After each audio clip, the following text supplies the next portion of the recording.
स्वागत है आपका द पीपल्स करंट के मंच पर।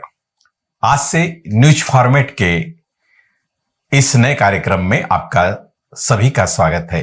आज के तथ्य इस समाचार एपिसोड में आपका स्वागत है। शुरुआत में खबरों की मुख्य झलके। दिल्ली के जंतर मंतर पर डीएम के विद्यार्थी संगठन द्वारा यूजीसी के नए मसौदे के खिलाफ प्रदर्शन में विपक्ष नेता राहुल गांधी और अखिलेश सिंह यादव का एक मंच पर।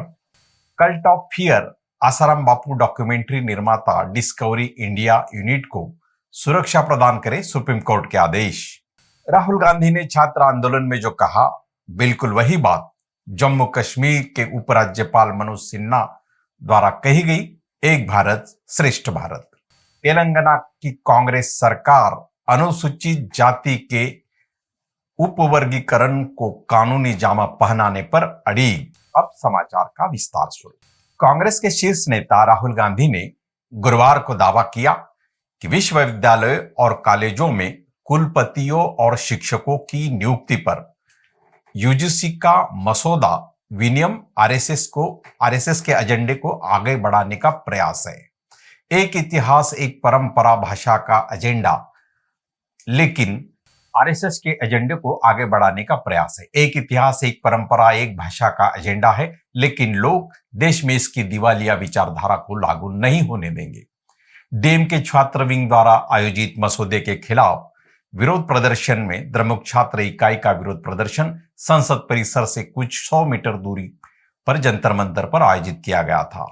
विरोधी पक्ष नेता राहुल गांधी ने इसी समय कहा कि आरएसएस उन सभी चीजों पर हमला करने की कोशिश कर रहा है जिनके लिए लोग खड़े हैं।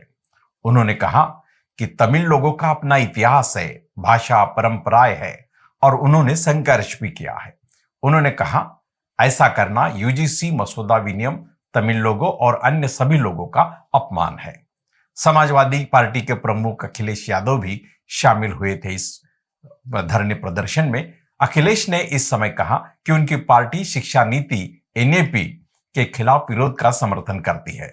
पूर्व प्रधानमंत्री अटल बिहारी वाजपेयी के एक बयान को उन्होंने यहाँ पे उद्धरण करके कहा, अटल बिहारी वाजपेयी जी ने एक बार कहा था कि अगर आप उद्योगपतियों को समर्थन करते रहेंगे तो एक दिन ऐसा आएगा कि जब आप उद्योगपतियों के नौकर बन जाओगे। सुप्रीम कोर्ट ने गुरुवार को कर्नाटक, महाराष्ट्र, पश्चिम बंगाल, दिल्ली, हरियाणा, तेलंगाना और तमिलनाडु के पुलिस अधिकारियों को वृत्तचित्र श्रृंखला cult of fear Asaram Bapu की रिलीज होने के बाद कथित तौर पे धमकियों का सामना कर रहे डिस्कवरी अधिकारियों की सुरक्षा सुनिश्चित करने का निर्देश दिया। भारत के मुख्य न्यायाधीश सीजेआई संजीव खन्ना, डीवी संजय कुमार और न्यायमूर्ति केवी विश्वनाथन के खंडपीठ ने डिस्कवरी कम्युनिकेशन इंडिया के और विभिन्न राज्यों में स्थित इसके वरिष्ठ कर्मचारियों की याचिका पर आदेश जारी किया। याचिका में इस बात पर प्रकाश डाला गया कि डिस्कवरी अधिकारियों को आसाराम बापू के समर्थक और भक्त होने का दावा करने वाले समूह द्वारा डराया जा रहा था, जो वर्तमान में 2 मामलों में अंतरिम चिकित्सा जमानत पर बाहर है।